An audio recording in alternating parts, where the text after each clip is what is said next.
I like the process of having to be precise. I like the process of not tolerating any accident. I like not using accident as a way of expression because it really isn't a way of expression. It's an accident.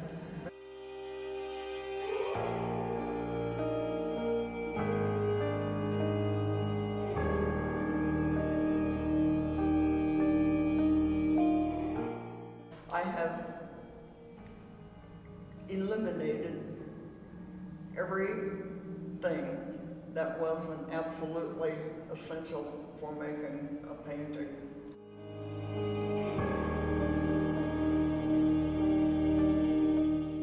Emotion has been something that has not been important to me at all. I'm much more interested in something that's spiritual than something that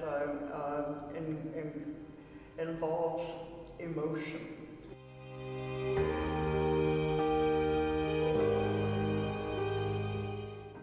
You have to be careful because if you say spirituality, then there's a pretty good chance you're thinking about recognizable religion, Right. and I am not.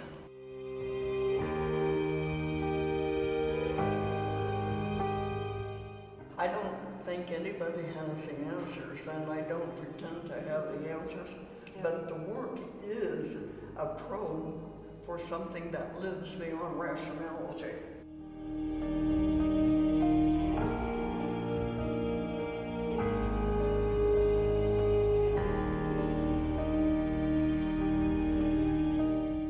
Early on, the paintings were really huge, and because I was a young artist and it was really necessary for me to make big paintings just because I wanted to. And just because you could. Yeah, just Right. because I could. Yep. It doesn't mean, in any case, for any artist that a big painting is any more powerful than a small one, because it isn't. But I think young artists are, you want to prove your stuff. Yeah, and I think young artists do that. I think you're right. Yeah, I think that's part of youth, in a sense. I think so. One of the things I have never done is have an assistant of any kind. It's very private, the input into the paintings, and I don't want a committee. It's very personal, and so I decided a really long time ago that, okay, fine, I'm not going to ever have an assistant. It seems to be an impossible compromise to bring somebody else into the working process, is no matter what they do, they affect it.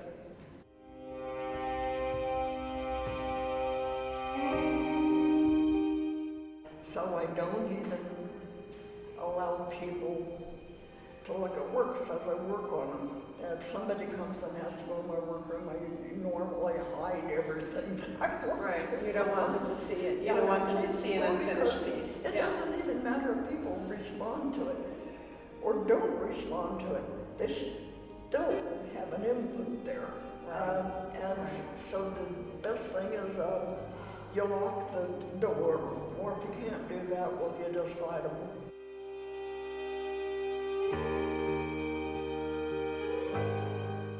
I never plan a painting. I just start a painting and it goes where it's going to go.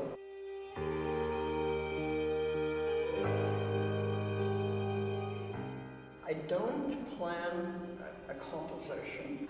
I start with stretching a canvas, preparing the linen. Do you paint on the wall or do you paint flat? It depends. Early on, there were really huge paintings, some that were, pretty close to 7 feet by 14-foot paintings. Wow. And other large-scale paintings.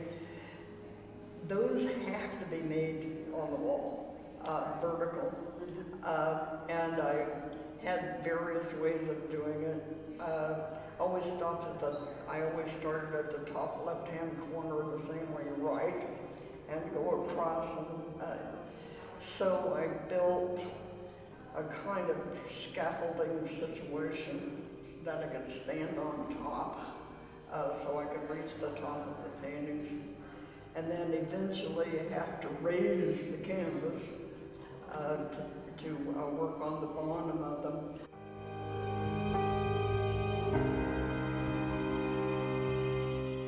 Smaller paintings, I sometimes work with them laying flat. Particular ones where I'm very concerned about the lines that are only perceivable because they have a slight bit more reflection. Like these black paintings, the thickness of the paint has to be even in the lines, otherwise it's going to have shiny spots and flat spots and so forth. They have to be done flat. And the paint has to be, is acrylic. It has to be done so that it's an even thickness of paint on a single line. The line has to be made without stopping. So it's one movement, one hand movement is what you're saying. What happens is when a painting is finished, I always fall in love with it. That's great. People ask me, well, are the drawings, are they the groundwork, are they studies for the paintings, or are they their own individual entities? The drawings are individual.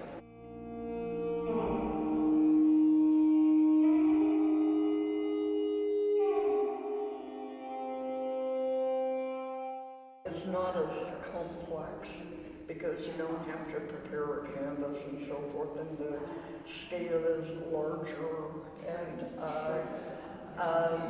there isn't the same kind of commitment because you haven't stretched the canvas. You can just rip the paper up if you don't like what's going on, and start over.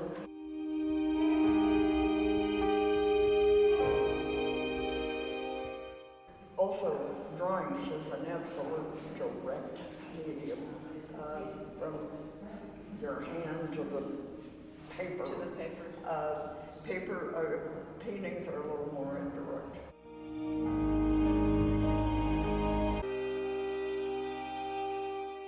Drawings are smaller, they're faster, and it allows you numerous experiments that you aren't really there with painting. It's a little more restricted. Right. So drawing is very free.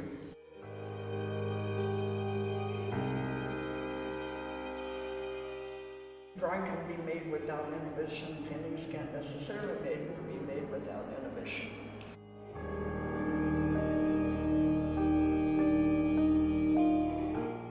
It's always been the case that I had a split studio from the very beginning.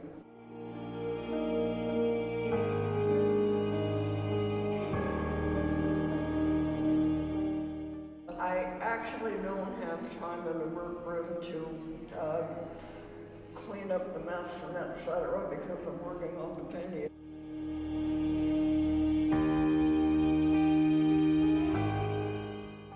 But it is so messy you can't really look at a finished painting in there.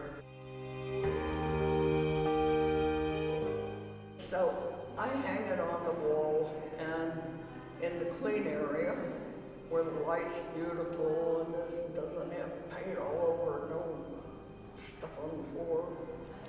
And there are other paintings hanging on the walls in the clean room. Then I go back to work and get involved on another painting. If you're very highly personally involved with the painting, it's not easy to make unprejudiced judgment about that painting. Interesting, It takes time.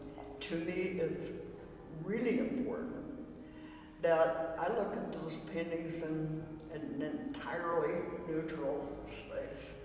It's part of the ways that you don't fool yourself. Because if you stay completely focused on your work in the studio, it's really easy to fool yourself. If you don't step back, then you can't really see the picture.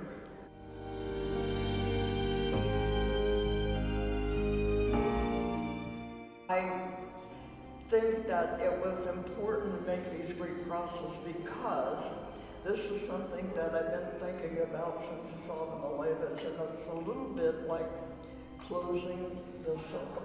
Going back to the start, particularly at my age, I think it's kind of necessary to revisit some things once in a while. But it doesn't mean that I've made a radical change, because I haven't made any change.